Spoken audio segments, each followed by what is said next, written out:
علیہ الصلوۃ والسلام نے فرمایا وطیب النفس من النعیم،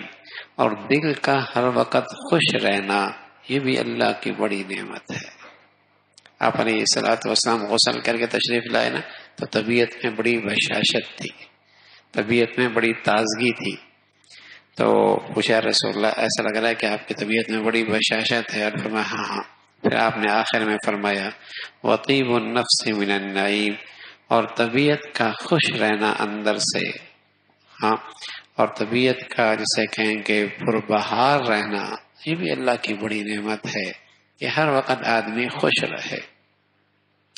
اور یہ وہی خوش نصیب رہ سکتا ہے کہ ہر وقت اس کی طبیعت میں اندر سے خوشی ہو، یہ وہی خوش نصیب رہ سکتا ہے جسے اللہ کے فیصلوں پہ رضا،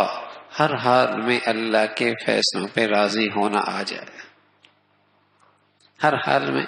اللہ کے فیصلوں پہ راضی ہونا آ جائے، جسے یہ دولت رضا بالقضاء، رضا بالقضاء یہ اللہ کے قرب کا سب سے بڑھیا درجہ ہے۔ رضا بالقضاء، اللہ کے ہر فیصلے پہ دل سے راضی رہنا، تو یہ وہ چیز ہے کسی خوش نصیب کو نصیب ہو جائے تو وہ اندر سے ہر حال میں خوش رہتا ہے، ہر حال میں اس کی طبیعت میں خوشی، تازگی رہتی ہے۔ اور یہ رضا بالقضاء نہ ہو تو کبھی افسردہ، کبھی غم، کبھی افسوس، کبھی مایوس، کبھی خوف، نہ جانے کن کن مصیبتوں میں یہ اندر سے گھرا رہتا ہے۔ اگرچہ بظاہر کے نقشے بڑی بشاشت کے اور بڑی خوشی کے، لیکن اندر چونکہ یہ رضا بالقضاء کوئی نہیں تو اندر بجھا ہوا، اندر بجھا ہوا، اور اندر مایوس، اور اندر پریشان، اور اندر بے سکون، اور اندر سے خوف زدہ، اور اندر سے پریشان حال۔ بظاہر کے نقشے بہت خوبصورت ہیں، اس لیے کہ رضا بالقضاء ایک بہت بڑی خوبی ہے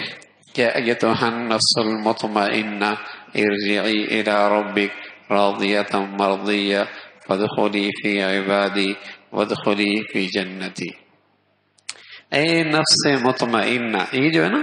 جو ہر وقت مطمئن طبیعت ہے، مطمئن یعنی اللہ کے فیصلوں پہ راضی ہے، جب یہ مرنے لگتا ہے تو اللہ نے اس کا تذکرہ فرمایا ہے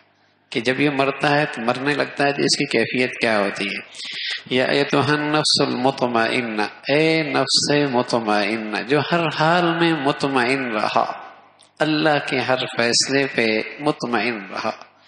جب یہ مرنے لگتا ہے تو اس کے ارد گرد فرشتے اکٹھے ہو جاتے ہیں اور اسے خوشخبری دیتے ہیں ارجعی الی ربک، چل اپنے رب کی طرف، راضیۃ مرضیہ، راضیۃ مرضیہ، تو اس سے راضی وہ تجھ سے راضی، ٹھیک ہے، تو اس سے راضی رہا وہ تجھ سے راضی رہا۔ بلکہ سچی بات یہ ہے کوئی آدمی یہ دیکھنا چاہے کہ اس کا اللہ اس سے راضی ہے کہ نہیں تو یہ اپنے جی سے پوچھ لے یہ اپنے دل سے اپنے اللہ سے کتنا راضی ہے، یہ اپنے دل سے پوچھ لے یہ اپنے دل سے اپنے اللہ سے کتنا راضی ہے، تو سمجھ لے اللہ بھی اتنا ہی راضی ہے، راضیۃ مرضیہ۔ اس موقع پہ اسے خوشخبری ملتی، چل تو اللہ سے راضی رہا، اللہ تجھ سے راضی رہا، فادخلی فی عبادی وادخلی جنتی، چل میرے بندوں میں داخل ہو، میری جنت میں آ جا، میری جنت میں آ جا۔ تو یہ جو نفس مطمئنہ ہے، نفس مطمئنہ، یہ بھی اللہ کی بڑی نعمت ہے، یہ بھی اللہ کی بڑی نعمت ہے۔